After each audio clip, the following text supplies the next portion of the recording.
Hey guys, it's Keisha. Thank you guys for checking out my live tonight. You guys, we are going to be talking about tonight step number 5 from my work from home tips. I'm giving you Keisha's top tips from working from home. There's 25 tips. We're on tip 5 tonight. But before I jump into that, I want to encourage you guys to grab my free 7 top work from home side hustles. It'll be below in the description box. You guys can grab it. It's free to you. It's a free digital download. 7 top work from home opportunities that you could do from home, whichever one suits you, whichever one you have the skill set for. I want you to check it out, try it out, tell me what you think, come back and drop a comment below, share it with a friend. If you're watching me on YouTube, I want you to hit the subscribe button and push the notification button, so every time I upload a video about work from home, whether it's a tip, whether it's an opportunity to work from home or a passive income opportunity, you're notified, okay? Because that's what we're all about over here.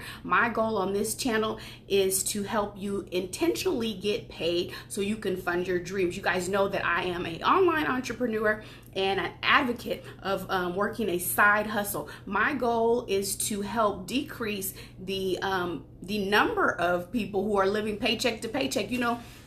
Paycheck to paycheck is so familiar to all of us. At one time or another, we've looked for Friday, like payday Friday. One time or another, we probably put on our calendar the next 3 or 4 months when payday lands, and we look at if we're doing a budget, which we all should be doing that. We look at what bills are due and when the next payday is. We know what months have 3 paid periods in it, and we know usually if you work where I work, that third paycheck, if you get 3 paychecks in 1 month, you know that last check may be just a little higher because it's not going to include your insurance again because you've already paid it twice already. So we've all been there. We've all had to work on a budget. Sometimes some people have had more than others. But my goal on this channel is to provide you with work from home opportunities so we can fund our dreams, go on those vacations we want, pay for our kids' extracurricular activities, whether it's to fund your dreams so that you can open up a business that you've always wanted to do. You don't want to borrow the money.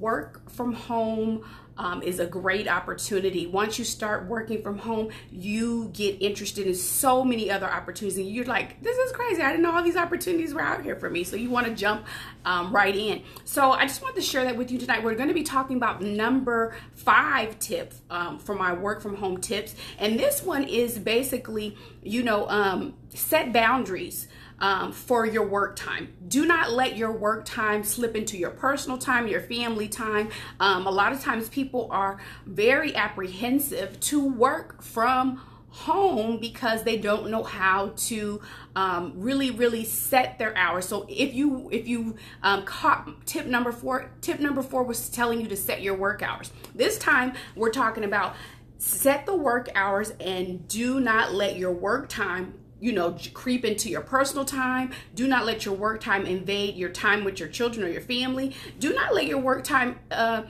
creep into some extracurricular activities, or when you're volunteering. You set those work hours, you stick with it, and when it's time to go volunteer, when it's time to spend time with the husband, when it's time to spend time with the wife, when it's time to spend time with the children, when it's time to hang out with your girlfriends and go on the town, you do that, and you do not let anything you don't let your work get involved in those things. Okay, so that's going to be tip number 5. I really wanted to create a space where I am sharing opportunities where you can create extra streamline. So it's okay if you have a 9-to-5. It's okay if you want to not have a 9-to-5, but we got to start somewhere and get familiar with what's out here for you so that you can get your feet wet and get into the groove. Once you get in the groove, it's like you keep going. It's like a snowball. You keep finding other ways to make money. So you guys check out my previous videos that I posted over this week. I had some cool ways for you to make money. I'll have some additional ways for you to make money later on tonight, later on tomorrow, later on this weekend. So make sure you jump back, because I'm always on a weekly basis. I'm going to bring you tips and I'm going to provide you with opportunities. So definitely come back and check me out. One thing I want you to get is my number 1 recommendation for making money from home. That'll be below in the description box as well. You guys have a great night, and I'll see you for tip number 6, okay? You guys have a good night, and I'll see you in my next video. I'm Keisha. Make sure you subscribe, drop a comment below, like, share, okay? Have a good night. Bye-bye.